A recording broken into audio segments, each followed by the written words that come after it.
ఓ పరమతస్థుడు, హిందూ మతంలో ఇంతమంది దేవతలు ఎందుకండి అని నన్ను ప్రశ్నించాడు.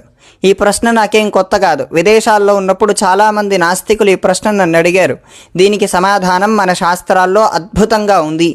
వాళ్ళ దృష్టిలో ఈ ప్రశ్న అడగటానికి గల కారణం ఏమిటంటే, వాళ్ళ దృష్టిలో ఒకే దైవం, ఒకే గ్రంథం, ఒకే ప్రవక్త. ఈ దృష్టితోనే పక్క ధర్మాలని, పక్క మతాలని చూస్తూ ఉంటారు. ఆ తత్వపు కోణంలోనే ఇవి అడుగుతూ ఉంటారు. మరి దీనికి సమాధానం లేదా? మనం ఇంతమంది దేవతలను ఎందుకు ఆరాధిస్తుంటాం అని ప్రశ్న వేస్తే, మనం కూడా ఒకే పరమాత్మను ఉపాసిస్తాం. ఆ ఒకే పరమాత్మ అనేక రూపాల్లో మన ఉపాసనకు తగ్గ ఫలితాన్ని ఇవ్వటం కోసం అనేక రూపాలని ధరిస్తూ ఉంటాడు. కానీ ఉండేది మాత్రం ఒకే పరమాత్మ. దీనికి రామరహస్యోపనిషత్తు అనే ఒక ఉపనిషత్తులో అద్భుతమైన సమాధానం ఉంటుంది. ఉపాసకానాం కార్యార్థం బ్రహ్మణో రూపకల్పనే.